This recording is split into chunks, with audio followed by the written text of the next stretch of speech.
अमेरिकी राष्ट्रपति Donald Trump और यूक्रेन के राष्ट्रपति वोलोदिमिर जेलेंस्की के बीच शुक्रवार को ओवल ऑफिस में तमाम मीडिया के सामने हुई तीखी बहस के प्रकरण ने पूरी दुनिया को हैरानी में डाल दिया है।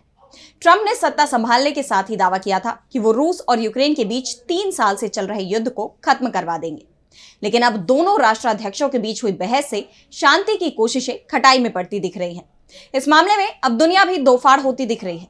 यूरोप के कई देश यूक्रेन के साथ खड़े हैं, लेकिन सवाल जेलेंस्की के बर्ताव पर भी उठ रहे हैं कि आखिर वे युद्ध विराम की कोशिशों में साथ क्यों नहीं दे रहे।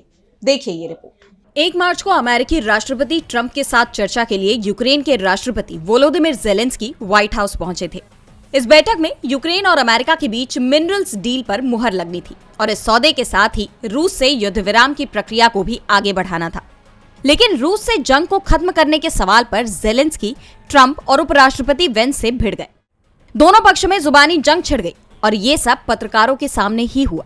ट्रंप ने जेलेंस्की से 2 टूक कह दिया कि डील कीजिए या फिर छोड़ दीजिए। दरअसल जेलेंस्की की मंशा अमेरिका के साथ न केवल मिनरल्स डील की थी, बल्कि वे चाहते थे कि ट्रंप सीधे सीधे उनका पक्ष ले और रूस के राष्ट्रपति पुतिन को बढ़ावा न दे। हालांकि ट्रंप ने साफ कर दिया कि युद्ध रुकवाने के लिए अमेरिका का निष्पक्ष रहना जरूरी है। ट्रंप ने कहा कि मैं किसी की तरफ झुका हुआ नहीं हूं, मैं अमेरिका और दुनिया के लिए जो अच्छा है उसके साथ हूं।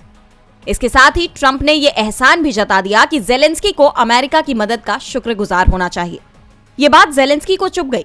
ट्रंप ने यह भी कहा कि आप करोड़ों लोगों की जान से खेल रहे हैं, आप तीसरे विश्व युद्ध का जोखिम ले रहे हैं और आप जो कर रहे हैं वो इस देश का बहुत बड़ा अपमान है। इस बहस में ट्रंप और उपराष्ट्रपति जेडी वैंस की आवाज ऊंची हुई तो जेलेंस्की ने कहा कि जोर से बोलना बंद कीजिए। इस बहस के बाद जेलेंस्की बिना समझौता किए बाहर निकल आए। बता दें कि ट्रंप ने सत्ता संभालने के बाद जेलेंस्की पर युद्ध शुरू करने का आरोप पहले भी लगाया था। उन्होंने तब जेलेंस्की को तानाशाह भी कहा था और अब इस बहस के बाद भी ट्रंप ने लिखा कि जेलेंस्की ने अमेरिका और इसके सम्मानित ओवल ऑफिस का अपमान किया है। बहरहाल जब वो शांति के लिए तैयार हो तो वापस आ सकते हैं। वहीं जेलेंस्की ने लिखा, शुक्रिया अमेरिका, शुक्रिया आपके समर्थन के लिए, शुक्रिया इस दौरे के लिए, शुक्रिया अमेरिकी राष्ट्रपति, कांग्रेस और अमेरिकी जनता। यूक्रेन सिर्फ और सिर्फ शांति चाहता है और हम उसी के लिए काम कर रहे हैं। जेलेंस्की ने अमेरिकी टीवी चैनल फॉक्स न्यूज को एक इंटरव्यू में कहा कि ओवल ऑफिस में दुनिया के मीडिया के सामने जो हुआ वो अच्छा नहीं था। हालांकि इस दौरान उन्होंने ये भी उम्मीद जताई कि उन्हें पूरा भरोसा है कि ट्रंप के साथ उनके रिश्ते को बचाया जा सकता है। यानी अब भी जेलेंस्की को ट्रंप से उम्मीदें हैं, लेकिन अब अमेरिका के तौर तरीके बदल गए हैं, ये साफ नजर आ रहा है। ट्रंप और जेलेंस्की के बीच हुई इस बहस के बाद दुनिया भर से प्रतिक्रियाएं आई।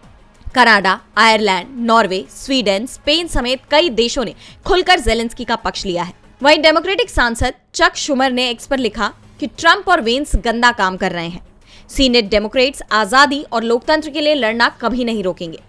वहीं ट्रंप के रिपब्लिकन पार्टी के ही सांसद डॉन बेकन ने एक्स पर लिखा कि अमेरिकी विदेश नीति के लिए एक बुरा दिन रहा।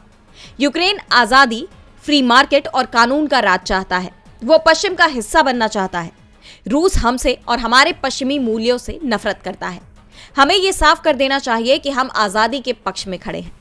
वहीं अमेरिकी विदेश मंत्री मार्को रूबियो ने CNN को दिए एक इंटरव्यू में इस बातचीत को बुरी तरह नाकाम बताते हुए कहा कि जेलेंस्की को माफी मांगनी चाहिए। उन्होंने कहा कि उन्हें वहां जाकर इस तरह का विरोधी रुख अपनाने की कोई जरूरत नहीं थी। DB लाइव की रिपोर्ट।